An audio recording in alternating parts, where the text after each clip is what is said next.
Hi, I'm your host Vasco Duarte. Welcome to the Scrum Master Toolbox podcast, where we share tips and tricks from Scrum Masters around the world.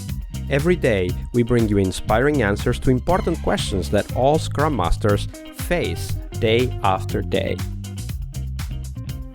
Hello everybody, welcome to our Wednesday, the Change Leadership episode, this week with Nikoletta Tátar. Hi Nikoletta, welcome back. Hi, thank you for having me. Absolutely. So Wednesdays are about change and, because as Scrum Masters, we are very often involved in some sort of change process. Could be individual level, team level, organizational level, whatever that might be. The fact is that we need to have, a large toolbox of approaches, of tools that we can use in those times. So share that with us, Nikoletta. Share a story or several of change processes that you were involved with and walk us through how those tools worked and why you consider those important even today. Yeah, thank you. Very important topic. So over the years, I concluded that I'm a big fan of small changes rather than going into a project and do a big bang change initiative, change the roles, change the teams, give them structure, introduce a framework. So I'm all about small changes these days, spreading the little ideas, inceptions, and try to see what resonates with the team, what they want to start working on. And I had several big changes introduced in a longer period of time. So when we are in the middle of something, it's very hard to see that anything is changing. If you're doing it in this very incremental, small changes introduction way, then it's hard to see. It can feel that we are going nowhere. But if you compare your current situation with something 6 months or a year back, then you should see the trajectory that it goes in the agile way. So are we delivering customers valuable software frequently? Is this something that makes the team happy? Is this something that our stakeholders, our owners are happy about? So if you ask yourself these questions and you can answer yes to most of them, then I think we should be very happy about the changes we make. So that's one way in which we can assess, are we going in the right direction, right? So one of the things, though, that comes to my mind, and we talked about it on Monday in the failure story, is that very often we go into organizations that are either adopting or changing their process of adoption of Agile. Many organizations will maybe start with Scrum, then move to Kanban, or some teams start with Scrum and they move to Kanban, or vice versa. And those changes, whether they are team or individual or even organizational level, they require us to actually be part of the change, an active part of the change. So using those questions might be a very good way, in fact, to follow up, are we actually progressing as we expected? But for me, the question is, but how do we help these teams, right? So yesterday, the Tuesday episode, we talked about listening to the team, maybe finding out where their pains are and helping them with that. How about working with organizations? How do we help organizations, so cross-team collaboration, cross-role collaboration, change over time so that Agile adoption might be successful? What's your experience with that, Nikoletta? Well, it's always hard because your influence might not reach that far where you would need the most change.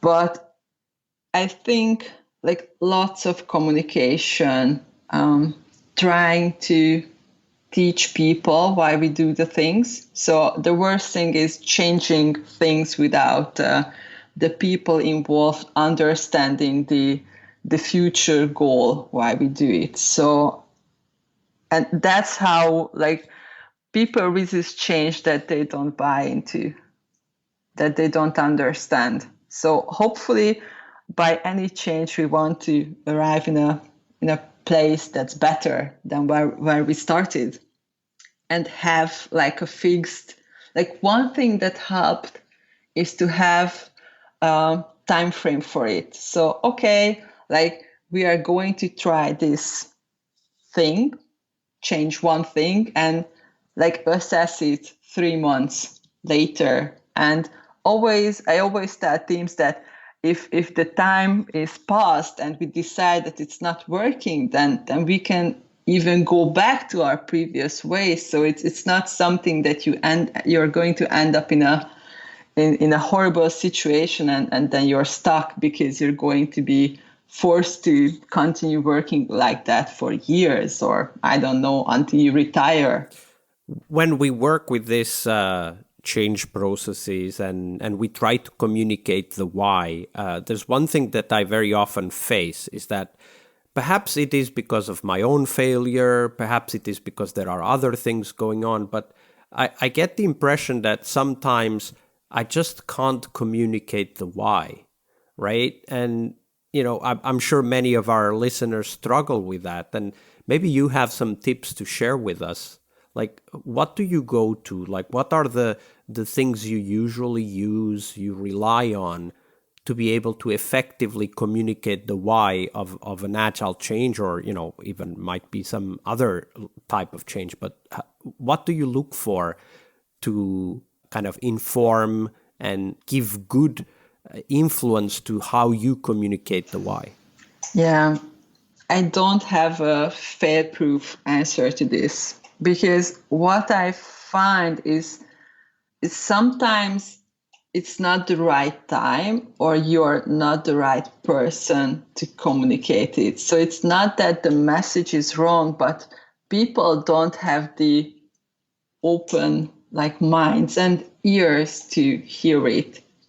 So like sometimes you need to wait, and sometimes you see that a situation or a problem can be solved with one thing, and then you try to teach that, or you try to make that visible, that it would be an easy solution, but the team just doesn't hear it. They don't understand it. And so I never force something like that. I just wait. And many times what happens is that 2 or 3 months pass by and somebody else does the same thing. And they're like, oh, what a great idea. Why didn't we do this 3 months ago?